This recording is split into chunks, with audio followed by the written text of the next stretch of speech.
অমুসলমান। বলতেছিলাম দুনিয়ার জমিনে শ্রেষ্ঠ ধর্মের নাম কি? কি কি? আমরা সেই ধর্ম মানতে চাই না, সেই ধর্মে মৃত্যুবরণ করতে চাই না অমুসলমান। তাহলে কেন দুর্গাপূজায় যাও? কেন যাও? তোমার কাছে যদি তোমার ধর্ম ইসলাম দামি মনে হয়, তাহলে তুমি কেন তাদের দুর্গাপূজায় যাও? কেন তুমি তাদের উৎসব পার্বণে যাও? বলো কেন যাও? তার মানে তুমি যে যাও, তোমার আচরণ দেখে মনে হয় তুমি ইসলাম শ্রেষ্ঠ ধর্ম, এটা তুমি চাও না, এটা তুমি মানো না, এটা তুমি স্বীকার করো না। এজন্যই তুমি তোমার ধর্মীয় আচার অনুষ্ঠান রেখে তুমি অমুসলিমদের কৃষ্টি কালচার গ্রহণ করেছো। বেজার হইতেছেন?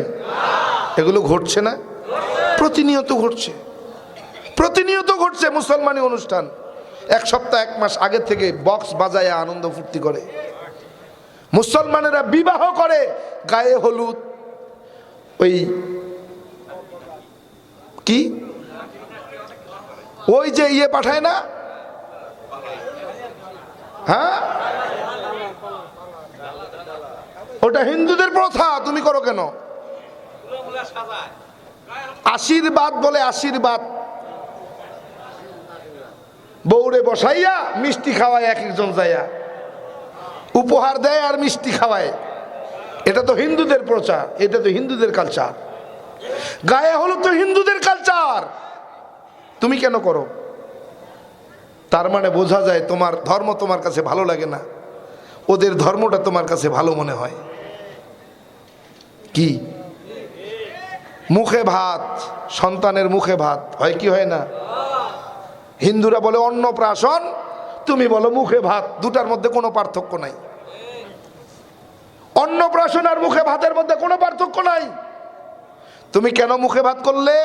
বলে হিন্দুদের অনুষ্ঠানগুলো আমার কাছে ভালো লাগে, আমার ধর্ম আমার কাছে ভালো লাগে না, হিন্দু ধর্মের অনুষ্ঠান আচার অনুষ্ঠানগুলো আমার কাছে ভালো লাগে, এজন্য করি।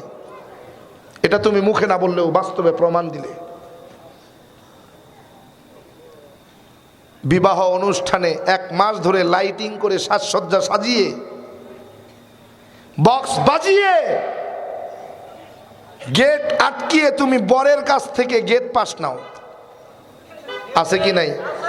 এটা কোন মুসলিম ইসলামী শরীয়তের মধ্যে নাই। তুমি পাইলা কোথায়? বলে অমুসলিমেরা করে, তাই করি। তার মানে বোঝা গেল তুমি ইসলামকে শ্রেষ্ঠ ধর্ম মানো না। যদি তুমি মানতে, এটা করতে না। কথা বলে না কেন?